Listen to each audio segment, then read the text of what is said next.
dismiss history at our peril. Liberty Nation Radio with Mark Angelides.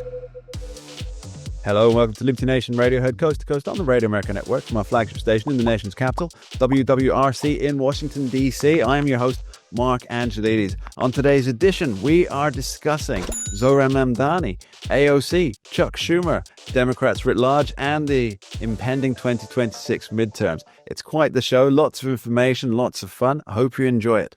Please do remember, Liberty Nation Radio is sponsored by LibertyNation.com, where you can access podcasts, breaking news, analysis, and a range of biting and brilliant shows to whet your appetite for freedom and your fondness for the great American Constitution. And you're back on Liberty Nation Radio, heard coast to coast on the Radio America Network. I'm your host, Mark Angelides. We're joined by longtime host of this here radio show and Liberty Nation's senior political analyst to join the fun, Mr. Tim Donner. Thanks for being here, Tim. Thank you, Mark. Good to be here. So, Tim, we've been watching news reports all week about how Mayor Eric Adams quitting the mayoral race, coming this November, is going to impact the actual outcome. Now, there's a lot of talk being offered on, the different electoral math, the different percentages which are going to go this way or going to go that way. But, Tim, does it really make any difference at all that Mayor Adams is no longer in the running? Well, I think it's fair to say at the micro level, it does make some difference, but at the macro level, almost nothing. Eric Adams was in single digits. He was, his administration was rife with corruption.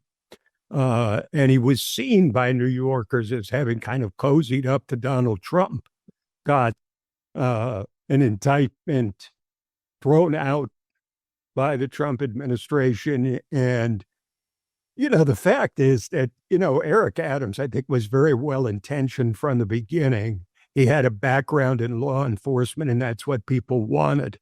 But he proved to be just kind of in over his head as mayor of New York. The best thing he did was appointing the police commissioner, a woman, Ms. Tisch, who has gotten very high marks from everybody and who even Zohran Mamdani says he will keep in her role as chief of police.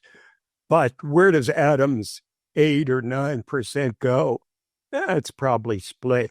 Maybe 2% goes to Mamdani, 2 or 3% to Cuomo, Andrew Cuomo, the former governor, and maybe 2 or 3% to Curtis Sliwa, the Republican candidate who seems intent on running, even though he knows that his participation in the race all but guarantees the Democratic Socialist Mamdani a victory in November. Mamdani's lead has only been increasing incredibly since his primary victory. And now New Yorkers, Democrats are left with Mamdani and Andrew Cuomo, who seems on his last legs.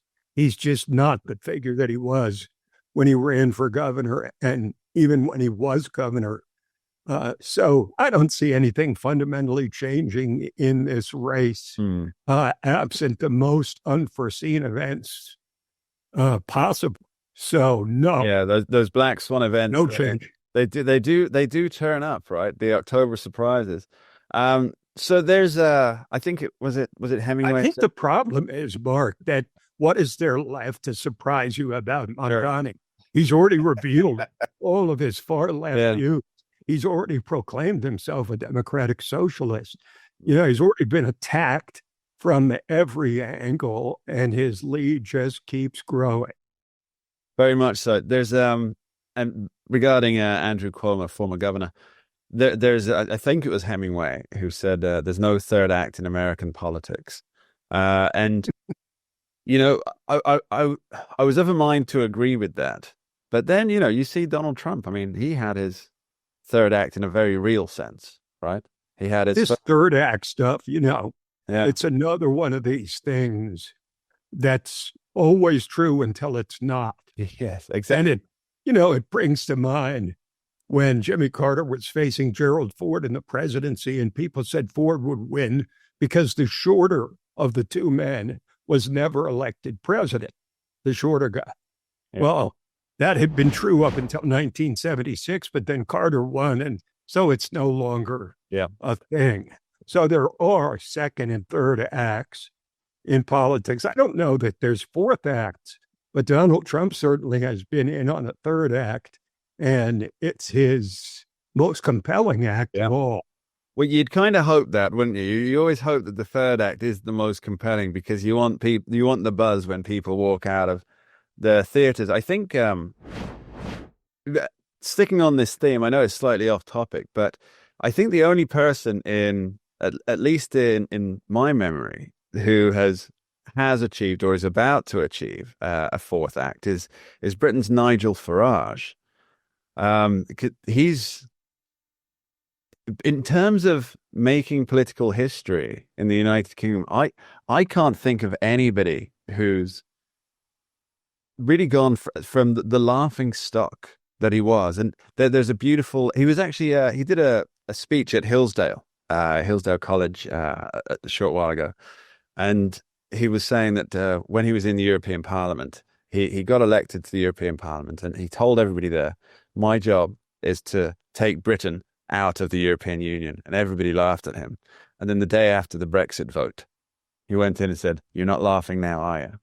And then this guy's retired from politics twice. He's led the UKIP party that he was deep involved in to win national elections to the European Parliament twice. Then he did another party, the Brexit Party, and led them to win a national election for the European Parliament. He spearheaded the entire Brexit, then retired again, and then came back with to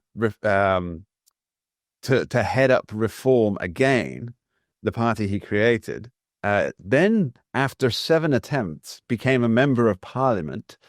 And now, from the latest polling, and now this is not just the regular polling that you get, 2,000 people. It's a new form of polling, or it's a newly accepted form of polling. And what it does, it goes to all the different areas, all the different constituencies, and it's like 13, 14, 15,000 people.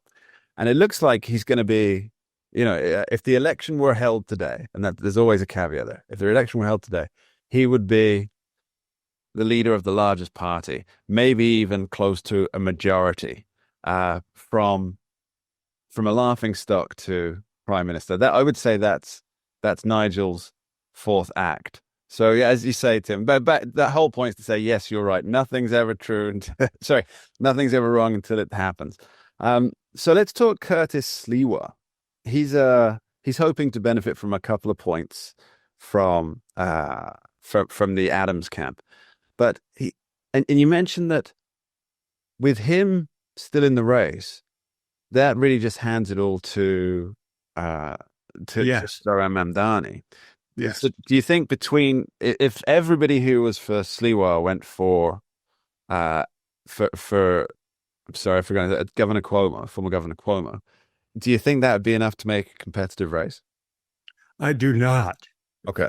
Because Curtis Lee was still a Republican. Yeah. And as we can see from the polling in New York, and this was quite significant, that many of the Black voters who supported Cuomo during the primary are switching over to Mamdani because he's got a D next to his name. Yeah. If you have that Democratic label in New York, that's extremely valuable. And Sliwa being a Republican, we've had Republican mayors before, sure, but we don't have guys who are basically guardian angels who ride the subways and help secure public safety, which is a very admirable thing. But it certainly doesn't qualify Curtis Sliwa to be mayor of the most important city in the world. So, no, I don't think that would make the difference. If anything, it could possibly increase Mamdani's lead, but you never know.